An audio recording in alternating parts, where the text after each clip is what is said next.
And now to the deepening health crisis. Doctors from Nyeri County could miss their salaries as the county government threatened to sack them for participating in the ongoing national doctors' strike.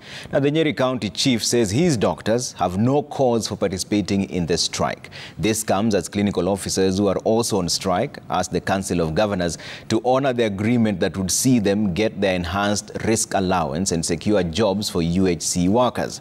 Brenda Wanga reports on the ongoing health crisis, with the president reiterating that there wasn't any money for the doctors. For the 26th day in a row, the waiting bays at the Nyeri Referral Hospital remains deserted. Patients continue to receive the bare minimum of services as the doctors and the clinical officers' strike continues to bite. Tulikuja hapa kutibiwa na tunakosa daktari, lakini tumetibiwa tukapewa tukaambiwa tuende huko kwa x-ray, tukapigwa pisha, na tukipigwa pisha tukarudisha kwa daktari, halafu tukaambiwa turudi daktari mmoja ukiisha. This situation, the county governor says, will breed dire consequences for the 77 doctors from the county who are participating in the nationwide doctors' strike. And I hereby instruct the Department of County Public Service Management and the County Treasury to immediately stop salary processing and payment to the affected doctors. Number 2, thereafter we shall move to the summary dismissal of all doctors who continue to be on strike.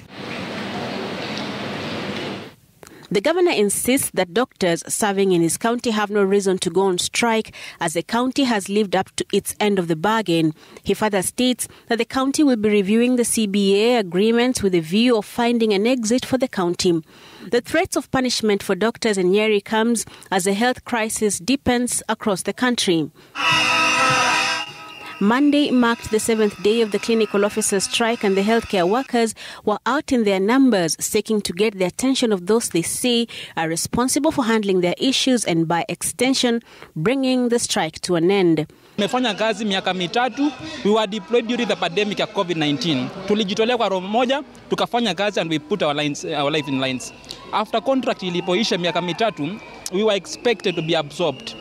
That was not done. Wakatuambia Public Service Commissioner ikaandikia our employer, Minister of Health. Wakawaambia the best thing to do with the USC workers, waongezee contract ya 1 year. The clinical officers maintain that their issues, including remuneration of intern clinical officers, career progression and payment of enhanced risk allowances, must be addressed before they can go back to their duty stations.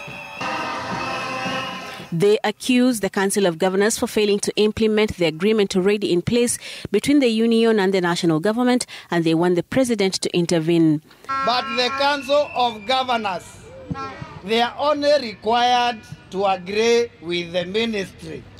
Na hiyo ndio wanakataa. Kama rais hatachukua mamlaka na aweze kurekebisha sekta ya afya, basi sekta ya afya itaporomoka. Hawezi tengeneza afya kwa kufuta watu kazi.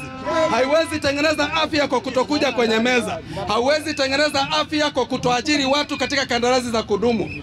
But when it comes to matters finances in the health sector, the president seems to be holding steady to his position, especially regarding the doctors' strike. We must live within our means. We cannot spend money that we don't have. We cannot have a budget that we cannot fund. The head of state says his government is in fact seeking to cut back on unnecessary expenditure and tighten its belt in the coming months. I said yesterday we are cutting down the budget Parliament had done of 4.2 trillion. We are cutting it down to 3.7 trillion. We are removing 500 billion because we must cut the size of the cloth that fits our size. The doctors have maintained that nothing short of the full implementation of the CBA of 2017 will see them return to work. Brenda Wanga, Citizen TV.